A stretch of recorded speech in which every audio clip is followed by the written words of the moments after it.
क्या हिल नहीं रहा है? जी सर।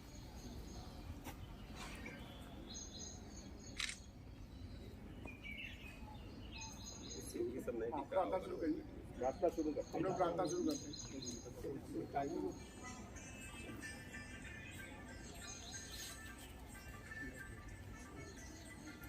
सब लोग खड़े हो जाए प्रार्थना में। ये थोड़ा वो अगल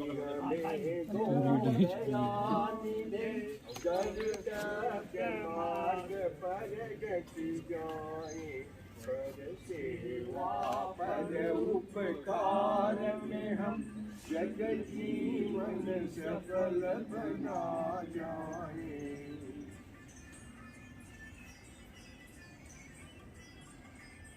मैं दीन दुखी निपलों विकलों के सेवक बन सबका पहरे। जो है अटके भूले भटके उनको तारे खुद डर जाए। वह शक्ति हमें दो दया दे गर्दव्य मार्ग पर डट जाए।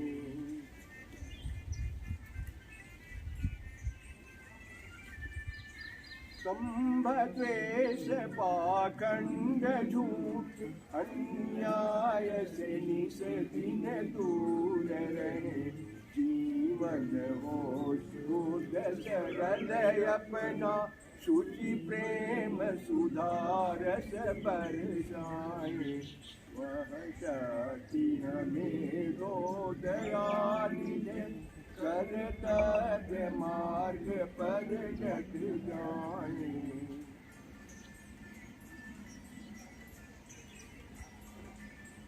ज्ञान मान मर्यादा का प्रभु ध्यान रहे अभिमान रहे। जिस पूर्ण राष्ट्र ने जन्म दिया बलिदान उसी पर हो जाए। वह शक्ति हमें दो दया दे कर्तव्य मार्ग पर डट जाए। पर सेवा पर उपकार में हम जग जीवन सफल बना जाए। आप बैठ जाए। आप सभी लोगों ने अपना टाइम दे रहे हैं, इसके लिए धन्यवाद। सबसे पहले तो मैं वरिष्ठ जेल अधीक्षक जी को धन्यवाद देना चाहूँगा कि वो समाज में एक ऐसी चीज़ को ला रहे हैं आप लोगों को प्रोत्साहन के तौर पे, जिससे ना केवल आप अपना जीवन बदल सकेंगे बल्कि इस पूरे विश्व को आप जहर मुक्त बना पाएंगे।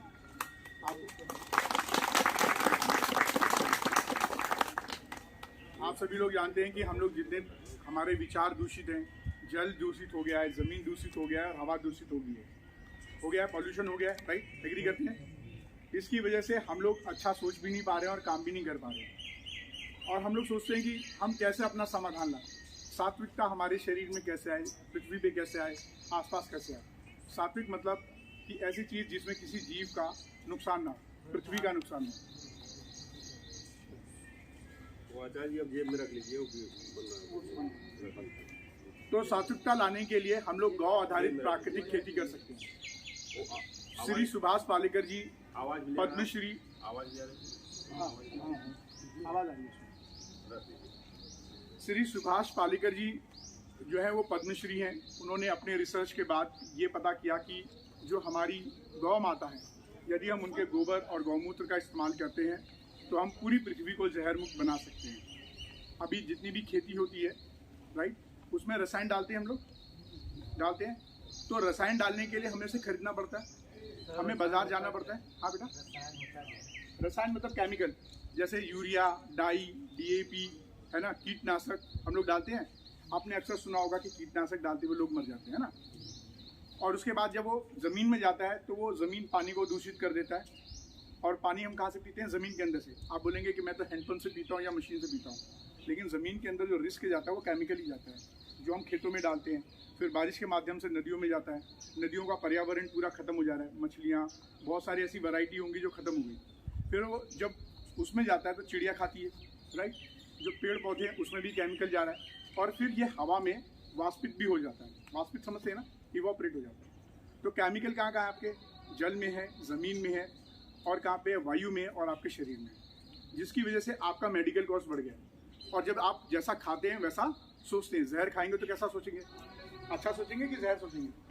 हमारे इसमें कहते हैं जैसा खाओगे वैसा बोलोगे, ऐसा सोचोगे और वैसे ही हमारे शरीर की क्रिया रहेगी। कई लोग बीमार इसलिए नहीं होते, मतलब हरकतें इसलिए नहीं करते कि वो लोग अच्छा खा रहे हैं, वो इसलिए क्योंकि उनके शरीर के अंदर बहुत बीमारियाँ हैं, उनको समझ ही नहीं आ रही कि जो वो काम कर रहा है सही है कि नहीं। इन सब का केवल और केवल एक ही समाधान है, श्री सुभाष पालेकर जी की गौ आधारित प्राकृतिक खेती। आज उसके पहले चरण में जो उसकी मेन चीज़ है उसे कहते हैं जीवामृत और घन जीवामृत। ये सबसे इम्पोर्टेंट चीज़ है प्राकृतिक खेती का, जो गौ माता के गोबर, गौमूत्र, गुड़ और मिट्टी से हम लोग बनाते हैं। आपके बीच में इस वक्त बाबा श्री विजय शंकर पांडे जी हैं, जो स्वांतः सुखाय सेवा प्रकल्प के अध्यक्ष हैं और ये हर महीने की पहली गुरुवार को आनुवांशिक बीमारी की दवा देते हैं और 300 से ज़्यादा पेशेंट्स को ठीक कर चुके हैं।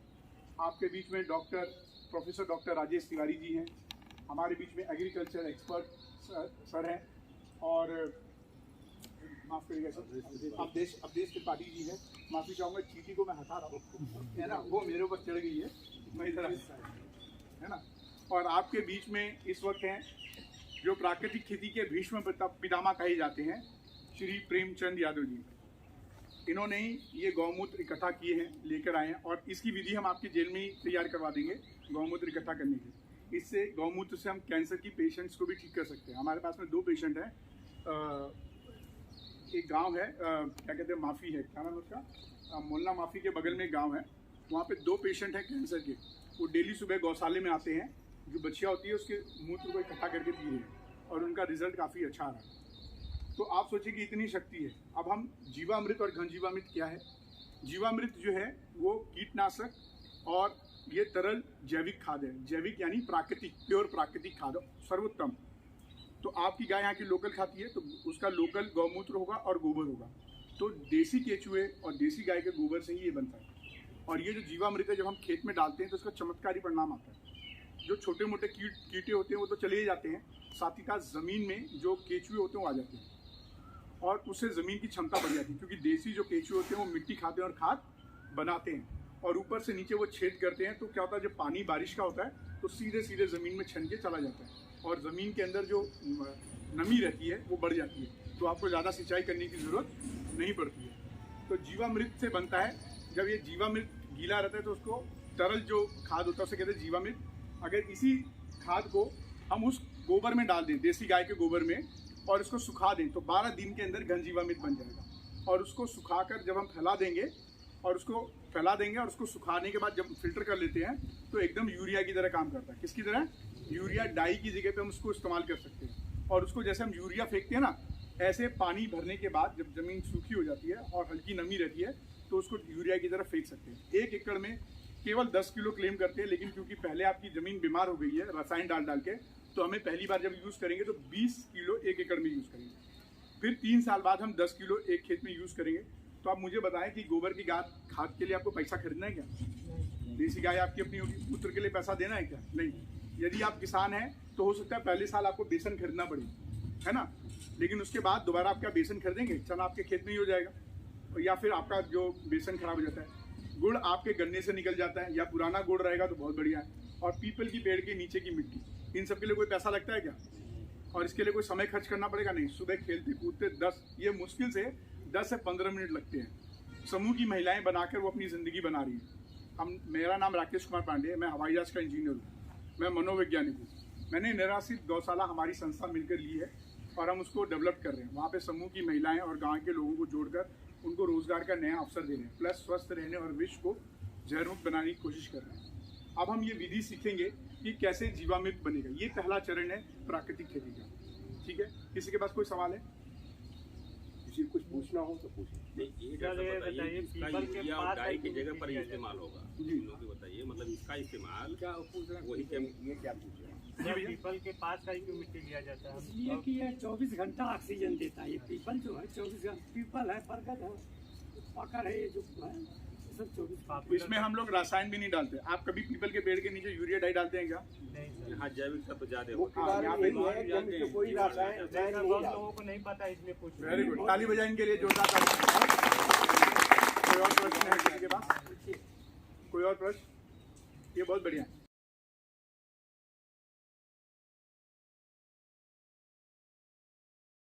में तैयार होता है 72 घंटे में सर्दी में। इसे घड़ी की सुई में हमें रोज सुबह शाम घुमाना है और इसे ऐसे कपड़े से ढकना है जिसमें से छेद हो, जैसे सूती का कपड़ा हो गया या फिर जूट की बोरी हो गई, उससे ढकना है। घड़ी की सुई में घुमाना होता है। कोई सवाल है इसमें? नहीं? तो अब हम देखिए प्रेमचंद जी आपके सामने बनाएंगे। हाँ, घड़ी की सुई में जैसे घड़ी की सुई घूमती है, वैसे ही घुमाना है। सामानों को डॉक्टर साहब और बता दीजिए क्या क्या इसमें इस्तेमाल होता है। जी आप बोलिए, आप प्रेमचंद जी बताएंगे। सर्वप्रथम हमने एक देखिए ड्रम लिया है, इसमें 150 लीटर पानी भरा है। इसके बाद इसमें 10 लीटर गौमूत्र डालेंगे, 1 किलो ये बेसन है चने का चाहे मटर का जो, और इसमें 1 किलो गुड़ है और 1 किलो ये मिट्टी पीपल की तरह की डालेंगे इसमें और डाल करके सब मिक्स करेंगे। ये तो डंडे घड़ी की सुई की तरह घुमाएंगे। कितनी बार? वही 2 मिनट मथनी की तरह। मथनी की तरह ऊपर से नीचे आते हैं। जी। तो हम शुरू करें फिर? हाँ, चलिए स्टार्ट करें। चलिए। नोट एक एक करके देंगे। आप में से कोई एक व्यक्ति आ जाए, बाबा की मदद करेंगे। गोबर दो लोग गोबर। इसमें कितना अभी 150 लीटर ड्रम में पानी है। एक बाल्टी एक बाल्टी ले लीजिए। एक करीब 40 किलो गोबर हमने बाल्टी है। से तो इसमें से 1/4 लेना है, 10 किलो। 1/4 गोबर इसमें निकाल के डाल देंगे। 1/4 लेना है। 1/4 में से निकालो। बच्चा ले आओ ना। क्या कुछ हेल्प करूँ मैं? बोलते रहिए, देखते विधि तो सर बताए नहीं, विधि के बाद कौन सी खाद तैयार हुई तो आप बताए नहीं। ये जीवामृत तैयार है। ये जीवामृत है। इसी को ये प्राकृतिक जीवामृत है। ये पहला चीज है। इसके बाद जीवामृत। प्राकृतिक खेती भी इसी को बोलते हैं। जी, प्राकृतिक खेती होती है। प्राकृतिक खाद है ये, प्राकृतिक खाद है। और इससे जब खेती होगी तो खेती हो जाएगी। धीरे धीरे डालना है पानी। बहुत है ना। जी जी जी 10 केजी हो आराम से, गई। आराम से। सर एक डंडा इसके लिए हिलाने के लिए हुई। अरे हाँ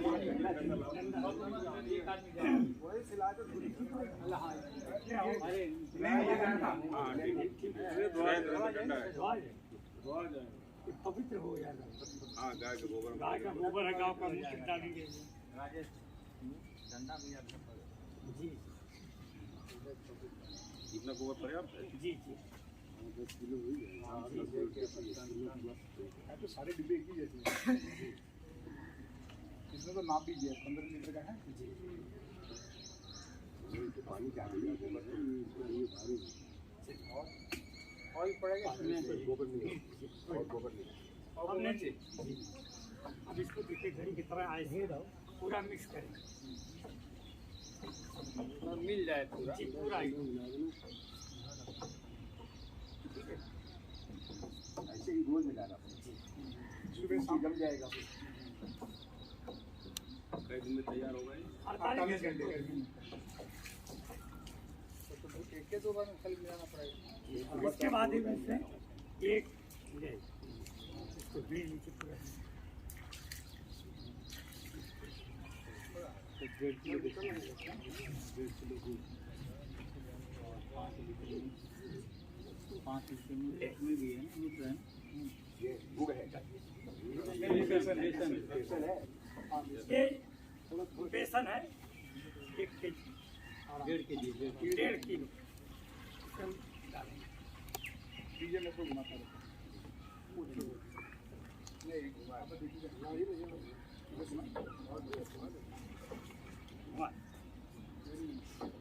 और गौमूत्र जो है गुड़ ले आइए। 5 देखिए 1.5 किलो गुड़ है, इसको घोल बना करके इधर ला के थोड़ा आपका भी हो जाए। हाँ 1 किलो दूध है। ये 1 किलो।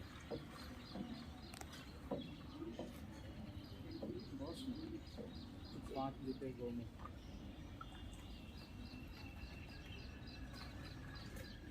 इसमें कितना, ये भी गौमूत्र है ना, गौमूत्र है। इसमें अपना ये वाला भी मिला दीजिए। ये देसी जो गैया चरती हैं हमारे पास हैं, जो देसी है।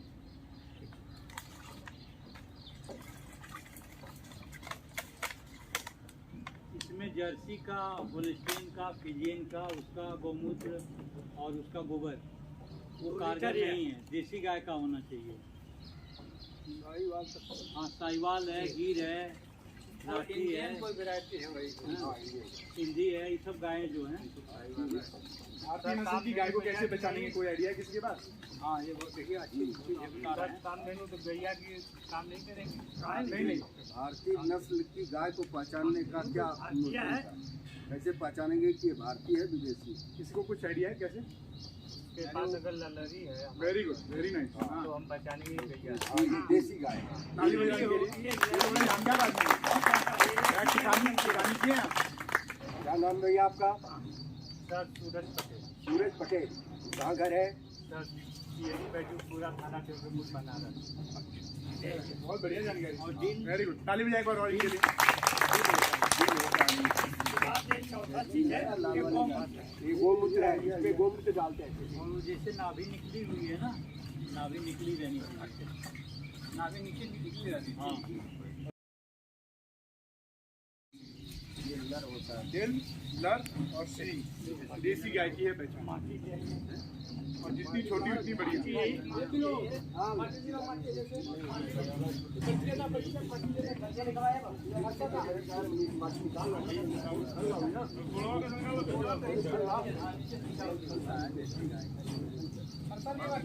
अरे भैया 1 किलो चाहिए।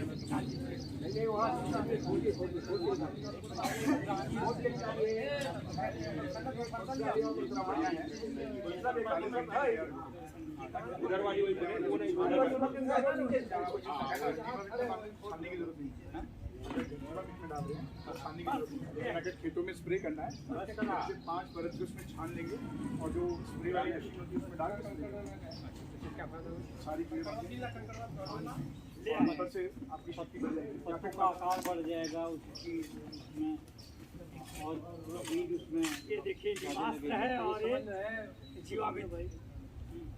ये बना हुआ है, ये बना हुआ ये ब्रह्मास्त्र। ये ब्रह्मास्त्र, ये फसल सुरक्षा के लिए। पूरे निमास्त्र पकड़ लीजिए। ये निमास्त्र नीम से बना है, फसल सुरक्षा। आप लोग कीटनाशक डालते हैं ना, कीटनाशक नहीं चाहिए हमें। हाँ, ये देखिए ब्रह्मास्त्र है। ये ब्रह्मास्त्र मट्ठा है से बनाया गया है। और इससे जो फफूंदे होते हैं ना लग जाते हैं, वो खत्म करते मैंगो एक सफेद सफेद से कीड़े लगे हुए उसे घंटे में देखे हैं। ये पूछ रहे हैं यहाँ बनाना रहेगा कैसे, ये नीम वाला है ये। नीम वाला है। वो आप बता दें कैसे बनेगा? ये नीम वाला है। सुनो, ये ब्रह्मास्त्र, निमास्त्र और ये कैसे बनेगा ये भी आप एक्सप्लेन करिए। ये हम बनाएंगे जरा। बताइए इनको ना एक बार। आप बनाइए लेकिन एक बार बताइए। चलिए मैं बता बताने में कोई दिक्कत नहीं है। ये निमास्त्र है, इसको बनाने का बहुत आसान तरीका है। आप नीम के पत्ते को ले लीजिए, ठीक है, कम से कम 2 से 5 किलो तक। उसमें पहले उबाल तक आने तक उसको उबाल लीजिए, ठीक है। उसमें गोबर और गौमूत्र मिक्स करके उसको 48 घंटे में छोड़ दीजिए। उसके बाद उसको छान के स्प्रे कर दीजिए। 1 लीटर 10 लीटर पानी में मिला के स्प्रे कर दीजिए। आपका फर्स्ट क्लास कीटनाशक कंट्रोलर बन गया। सस्ता है। 1 लीटर निमास्त्र 10 लीटर पानी में डाल के छिड़कने से हमारा 1 एकड़ का काम दे देता है। अब ये जो है ये खट्टी लस्सी है, ये फफूंदे के लिए। आप लोग लस्सी पीते होंगे, मट्ठा सड़ जाता होगा, फेंको मत, उसको 7-8 दिन तक सड़ा दो, फिल्टर करके उसे स्प्रे कर दो, जितने फफूंगे सब आते हैं। बताओ इसमें पैसा लगा क्या? वैसे भी रोज दही खट्टी हो जाती है घर के अंदर। आप देखेंगे बैगन में ना सफेद सफेद जो है लसा जैसा लग जाता है। हाँ, वो तांबे का बर्तन में बनाते हैं। तांबे के तांबे के बर्तन में। जी हाँ, तांबा चाहिए। जी तांबे के बर्तन में जी हाँ। तांबा है तो बेस्ट है। अगर कई लोगों के पास तांबा नहीं है, गरीब तो किसान तांबे का तार डालिए उसमें। तांबे का कोई वो चीज हो जैसे। और ये है जीवामृत, ये तैयार जीवामृत, इसका रंग देख रहे हैं आप। इसको 10 लीटर को आप 200 लीटर पानी में मिला दीजिए, या फिर ऐसा समझ लीजिए 1 लीटर को 10 लीटर में मिला दीजिए। इसको जब तैयार हो जाएगा तो 5 परत सूती के कपड़े को डालकर इसको छान लीजिए। छानने के बाद 1 लीटर 10 लीटर में डालिए और जो स्प्रे वाली मशीन आती है ना, उस पर डाल के ऐसे स्प्रे कर दीजिए। आप खेतों में आपके कीड़े भाग जाएंगे और एकदम लहलहाती फसल हो जाएगी। दूसरा तरीका है टपका सिस्टम। अगर आपका स्प्रे वाली मशीन नहीं है तो जो नाली पानी की बहती जा रही है ना, उसमें मटका नीचे छेद करके टपका सिस्टम बना दीजिए। इसको उसमें डाल दीजिए, टप टप गिरता रहेगा, उसी के साथ से आपके खेत में चला जाएगा। मतलब ये जीवामृत जो है मेन है। टप टप कहीं चला जाएगा।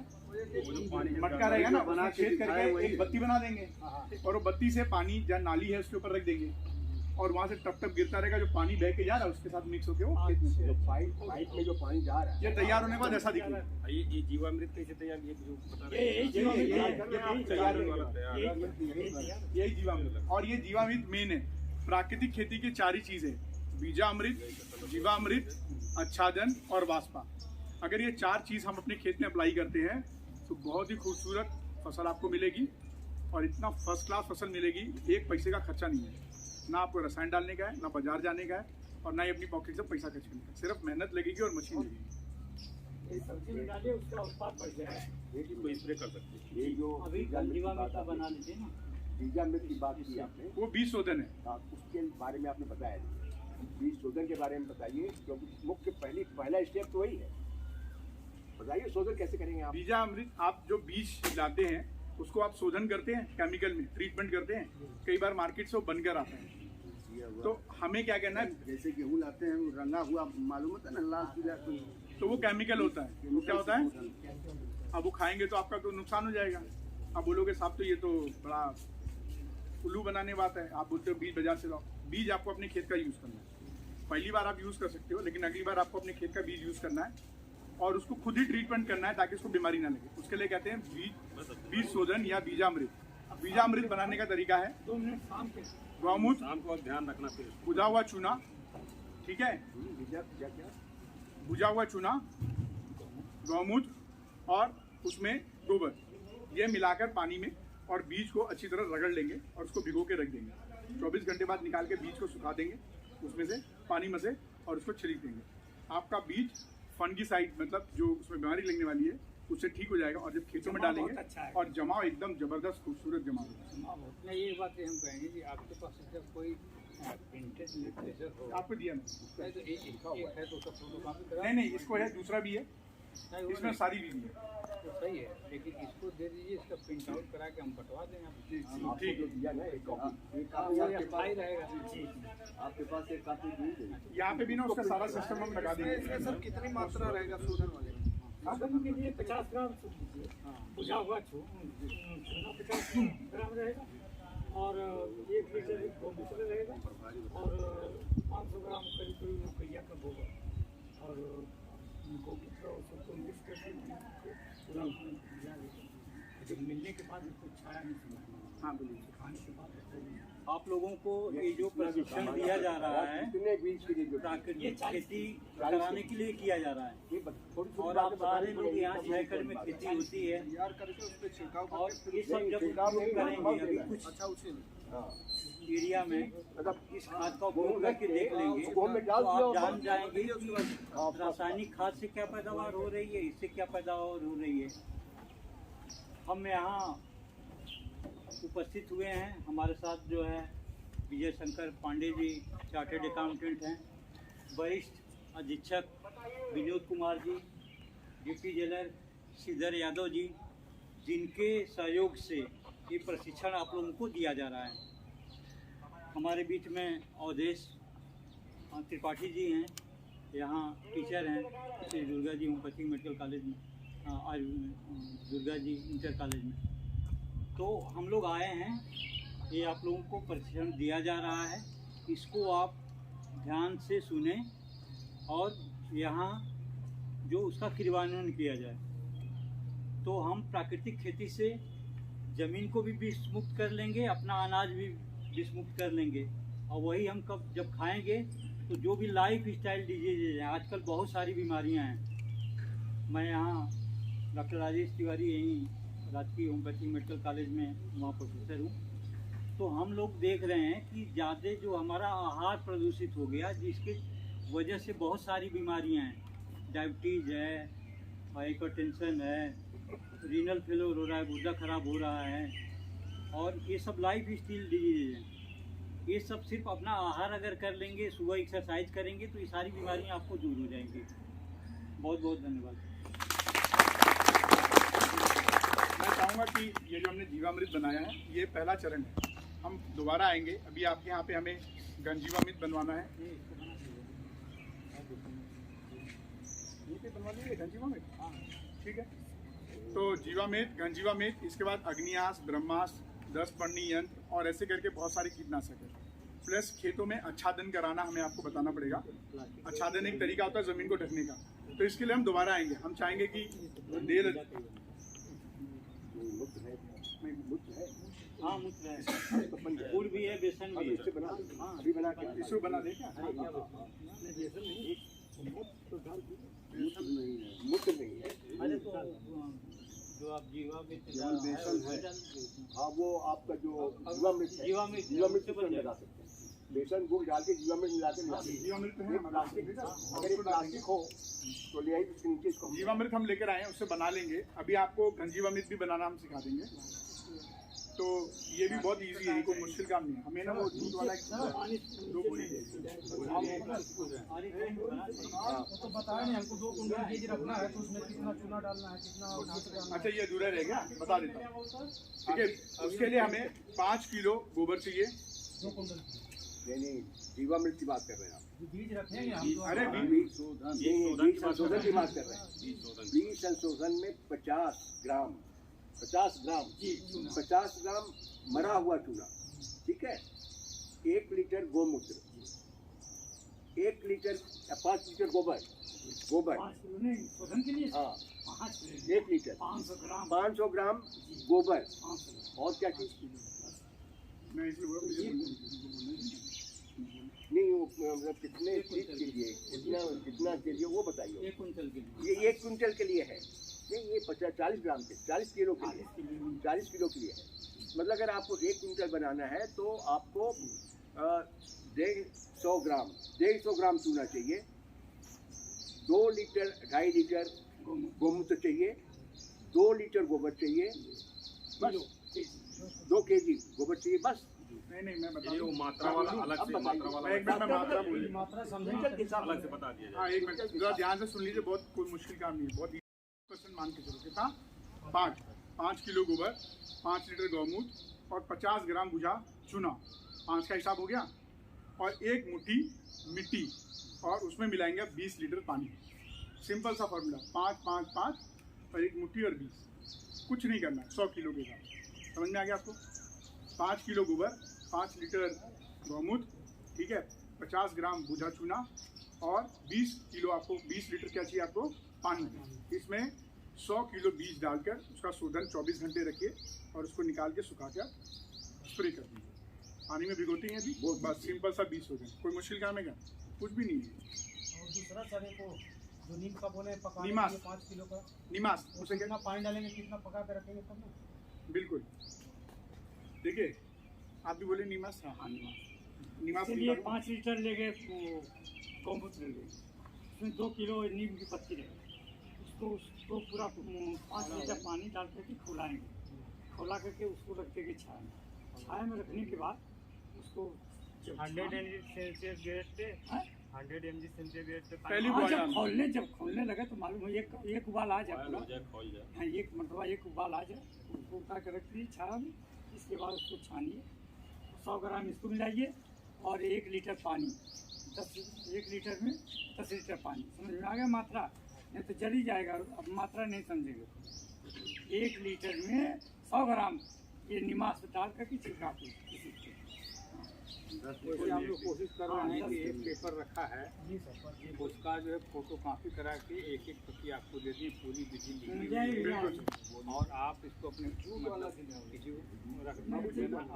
रखने के लिए जूट वाला चाहिए। उससे जो है परिवार में जो वो चाहिए इसमें जो आप लोगों का बेवजह खाद का पैसा यूज होता है और अच्छी फसल नहीं होती है, मिट्टी की सेहत भी खराब होती है, दाने में टेस्ट भी नहीं आता है और उसमें पोषक तत्व भी नहीं रहता है, तो सब चीज़ें ऑटोमेटिक बढ़ जाएंगी। आपने दिया हुआ है उसका एक फोटो कापी करेंगे, ठीक है, वो सब लिखा हुआ है। कोशिश करेंगे फ्लैक्स लगवा देंगे जहाँ पे आप लोग एग्रीकल्चर का टूल्स रहते हैं ना, जैसे गौशाला है तो वो फ्लैक्स है जिसमें जीवामृत घनजीवामृत बनाने का हम लोग आएंगे अगली बार तो फ्लैक्स भी लेते आएंगे, हाँ तो उसको हम लगवा देंगे सर, या होगा तो लिखवा दिया जाएगा तो आसान हो जाएगा। उसे पढ़ के भी आप लोग लिख सकते हो और कोशिश करेंगे हम बराबर मॉनिटरिंग करते रहें ताकि यहाँ पे कुछ रिजल्ट आ सके एक फसल में।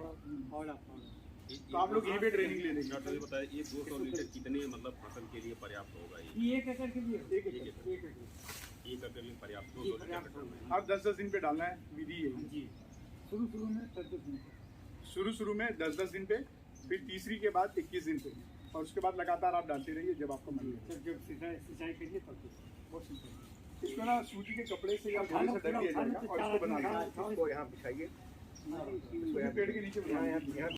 खूब गाढ़ा होगा, भाई अच्छी आती है।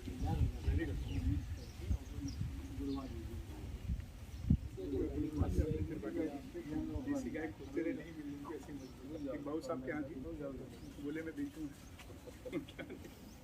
नहीं ये सब शुद्ध किसान है, सब पहचानते हैं।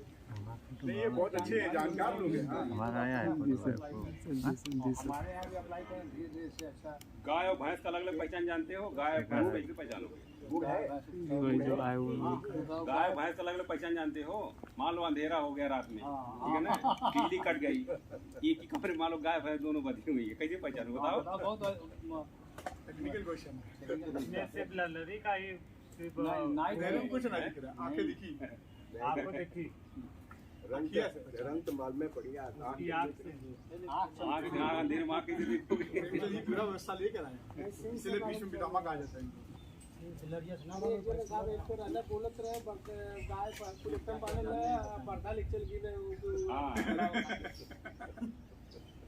बताओ भैया कोई जानकारी बताओ। सही से मालूम चलेगा। सही सबका वैसे होता है। ये पतला होता है सर। नहीं सर, एक चीज और पहचानना है, भैंस की चमड़ी मोटी होती है, गाय अंधेरे में कुछ नहीं दिख रहा है, छू के देखना पड़ेगा। तब तक हो जाए, दूर से देखने की बात हो रही है, अंधेरे में। मेन गला ही होता है। देखो भैंस कहीं भी देखोगे ना उनको ये प्लेन होता है, ये एकदम प्लेन होता है। इसमें देखिए गौमूत्र, गोबर और गुड़, गाय कोई भी गाय रहेगी और मिट्टी। जर्सी भी गाय रहती है उसका ये जो थोड़ा सा बड़ा रहता है। देखो कोई भी जर्सी इसमें 3 चीज मिली है, बेसन जो इसमें डाला था हमने, गुड़, ठीक है, और अब इसमें मिलेगा गौमूत्र और वो मिट्टी, अभी मिक्स करके इसमें डाल देंगे। जो हमने इसमें डाला वही चीज़ है, ये गीला है ये सूखा है, इसको हमें 7 दिन में इस्तेमाल करना होता है और इसको 6 महीने के अंदर इस्तेमाल करना होता है।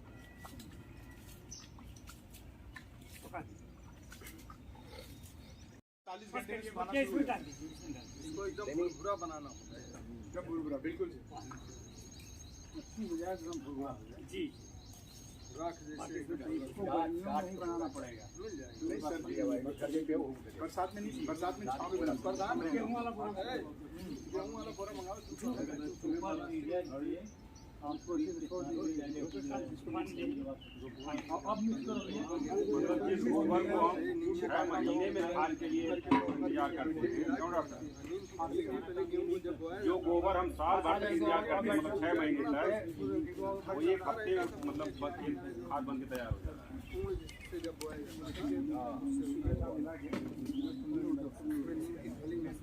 बड़े लेवल पे तो बहुत आसानी से। अब सामान्य तरीके से गोबर को हम 6 महीने बाद इस्तेमाल करते हैं। 6 महीने तक नहीं, सामान्य तरीके जो गोबर की खाद बनती है वो 6 महीने साल भर में बनती है अपने आप। बच्चा अगर गोबर डालेंगे तो नुकसान नहीं तो फंगस लग जाएंगे। अच्छा ये वाला सुन लीजिए सर जो बोल रहे हैं, सर जो सुन लीजिए। नहीं बताया जा रहा है, सड़ा हुआ गोबर ऐसे डाल देंगे कपड़े का उसमें कीड़े लग जाएंगे। उनके साथ और वो एक चीज जेलर साहब के पास है, बुझा हुआ चूना क्या होता है करके फोटो करके बुझा हुआ चूना हाँ, बुझा हुआ चूना इसको बुझा हुआ चूना का इसको एक इकट्ठा कर दीजिए, इसको ढक दीजिए। आप जैसे पुताई रंगाई पुताई के लिए चूना लाते घर में ऐसे ही उठा लीजिए तो ना, उसमें पानी डालते हैं ना, भैया उठा रहे पानी हैं, डालते हैं तो खौलने लगता है। गर्मी निकल जाए पूरा। वो जब खौल के एकदम ठंडा हो जाए वही बुझा चूना, वही बुझा दूध की बोरी से ढक देना। पानी डालना पड़ेगा सर, जो बुझ जाता है उसका या फिर भूसा है वो पुआ लो, पुआ दो। जब वो ये चीज बनाने के लिए बताए और एक चीज उसका उपयोग और इसको और कौन करना, वो जो बुझा चूना है आप गायों को, पशुओं को, दुधारू पशुओं को कैल्शियम दिया जाता है ना दूध बढ़ाने के लिए। कैल्शियम मार्केट से खरीदते हैं, महंगा होता है, पहले तो इसको ढक दिया जाए। लेकिन आसान कैल्शियम देने का तरीका जो हम घर में वो नाद बड़ी वाली रख के उसमें चूना उसमें डाल दे, पानी डाल दे और उसको जब वो ठंडा हो जाए खौल जाए तब वो बुझा हुआ चूना उसी को एक गोरा उसमें लकड़ी से चला ले, मिक्स कर दे और जब वो शांत हो जाएगा तो चूना नीचे बैठ जाता है, पानी ऊपर।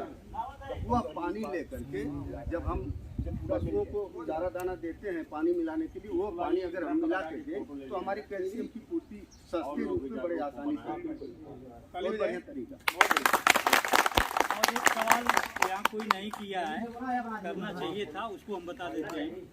बहुत सारे लोग पूछते हैं कि हम तो इतना 2 बोरी खाद डालते हैं 1 एकड़ में, 5 कुंटल जो है वो जो खाद आपकी बनी हुई वो डालते हैं, ये इतनी खाद कैसे हो जाएगा, वहाँ 1 एकड़ खेती कैसे हो जाएगी? सवाल आता है ना, 1 कुंटल से 1 एकड़ खेती कैसे हो जाएगी? तो एक खाद कुछ नहीं करती है, सारा काम केचुए जो जमीन से नीचे ऊपर आते हैं वही करते हैं, वही सारा खाद न्यूट्रिएंट ला के ऊपर दे देते हैं। और लोगों में जागरूकता होता है, केचुए जो है ऊपर आ जाते हैं और जब रासायनिक खाद डालते हैं तो मर जाते हैं, इसमें जुताई भी जाती है। और लोग जागरूक हो, कभी यहाँ से फोटो हो जाए। आइए सर, इधर ये वेट किया जाए सुपरवाइजर और लोगों को कभी जागरूक हो बनाने के लिए इनको भी पत्र के दे दिया जाए ताकि इनको ना गाइड कर सकें। आप लोग अपने हाथ से इधर थोड़ा सा इधर थोड़ा सा राजेश कुमार सर हैं जो सुपरवाइजर हैं, उनको हम लोग पत्रक भेंट कर रहे हैं ताकि अगर कोई डाउट रहे तो इसमें सारी विधि लिखी है, यहाँ तक कि श्री सुभाष पालेकर जी का नंबर भी इसमें लिखा हुआ है। अगर कोई डाउट होता है और ज़्यादा हमें क्लियरिटी चाहिए तो आप डायरेक्ट जो है उनसे जानकारी ले सकते हैं। प्लस इसमें वो सारे किसानों का नाम लिखा है जो प्राकृतिक खेती कर रहे हैं। आपको एक चीज़ और बता दें कि इस खेती से जो लोग क्लेम करते हैं वो 1 एकड़ से 5 से 10 लाख रुपए कमा रहे हैं।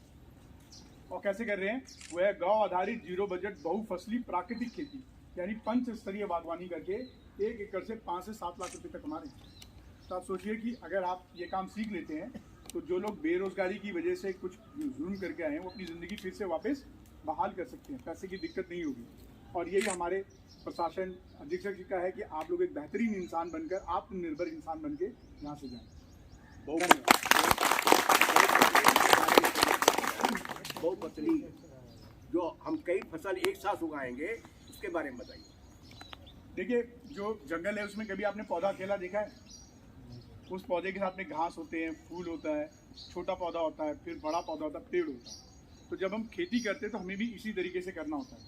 ज़मीन के नीचे से लेके ऊपर के जो ढकने वाली फसल होती है जैसे धनिया, पालक, मेथी, ये सब, उसके ऊपर की जो फसल होती है, फिर नेक्स्ट जो फसल होती है, और आखिरी में जो सबसे लंबी फसल होती है 9 महीने की फसल कौन सी है?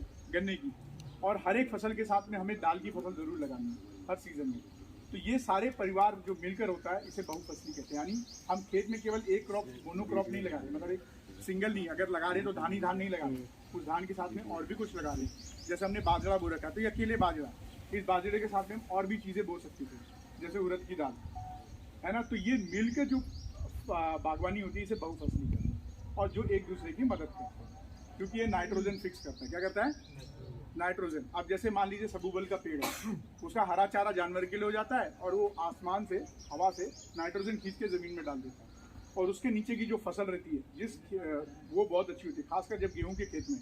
अगर गेहूं के खेत में अगर हम सबूबल का पेड़ लगाते हैं या फिर ढांचा या सायन लगाते हैं तो धान और गेहूं के लिए बड़े फायदेमंद होते हैं। तो ऐसे फसलों का हमें इस्तेमाल करना है, इसे कहते हैं बहुफसली।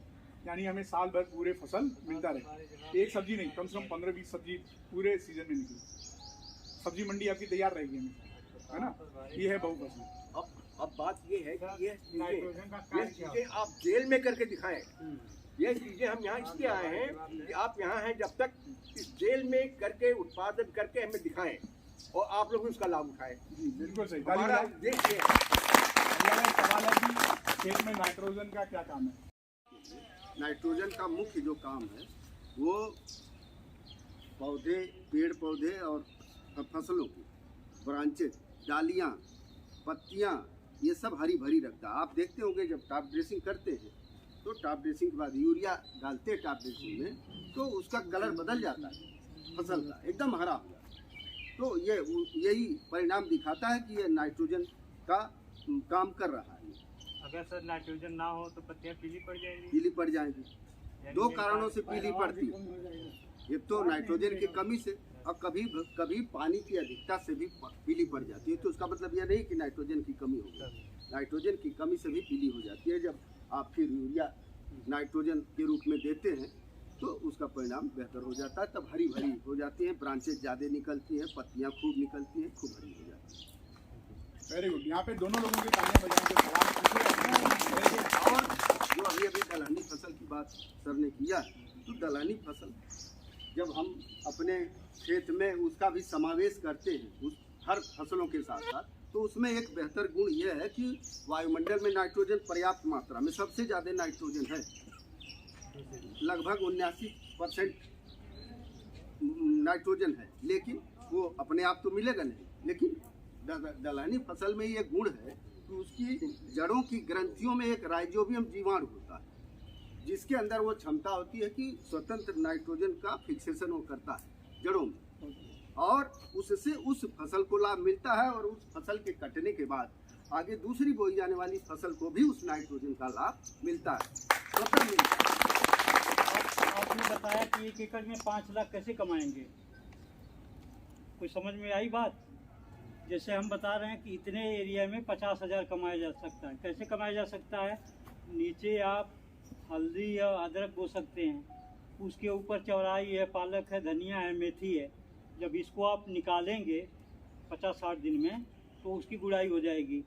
उसके ऊपर आप करेली मचान बना के लगा सकते हैं, परवल लगा सकते हैं, नेनुआ लगा सकते हैं, और उसी में आप पपीता भी लगा सकते हैं, पपीता ऊपर चला जाएगा।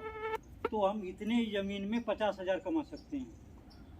और सिर्फ आप ये 0 बजट खाद है, मल्टी स्टोरेज, सिर्फ मेहनत करना है, जुताई गुड़ाई ये सब अपने आप हो जाएगी। जब पालक और धनिया और ये सब उखाड़ेंगे ना तो उसकी गुड़ाई हो जाएगी। धनिया सबसे महंगा बिक रहा है। तो इस तरह से आप इतनी ज़मीन में 50,000 कमा लेंगे। तो कल हम फिर इसको बोरे पे हटा करके कुछ इस तरह से किए हैं, इस तरह से मिक्स करके फिर मिक्स के फैला करके मिक्स करके फिर इसको इकट्ठा करना है। ढक दिए कल ठीक है। कुछ मिलाओगे जैसे कुछ नहीं मिला, सब चीज मिल गया। इसको शाम को एक मरतबा, एक बार सुबह एक बार शाम इसको ये तो हो गया 48 घंटे का। इसको कल मिलाएंगे फिर ये 10 दिन तक मिलाएंगे और बंद करते रहेंगे। और जब ये सूख जाएगा, जब ये सूख जाएगा तो इसको जैसे यूरिया महीन होता है, मल करके उसको यूरिया की तरह में छान के यूज करना है। यूरिया के बदले में इसको छींटना है, और जो और छिड़काव हम करते हैं उसके बदले हमको इसको छींटना है, इसको स्प्रे करना है। ये काम 1 लीटर इसको निकालेंगे, 10 लीटर पानी ठीक है। चलिए, आप लोगों का बहुत बहुत धन्यवाद। उसके लिए बहुत बहुत धन्यवाद। आप लोग आते रहें, और बंदी जो भी हमारे हैं स्टाफ के लोग हैं उनको इस जैविक खेती से मतलब प्रबुद्ध करते रहें, ताकि इनके जीवन में एक नई उजाला आज बढ़ा है, खेती के माध्यम से अपने आत्मनिर्भर हो सकें। आप लोगों को बहुत बहुत धन्यवाद। सभी जो बेस्ट ऑफ लक है, अच्छे इंसान बनिए, और जो लोग बेरोजगारी से हैं वो इसको अपना के अपनी ज़िंदगी बना सकें। सात्विक खाएंगे तो सात्विक की ज़िंदगी रहेगी, है ना? ये हमारा उद्देश्य है।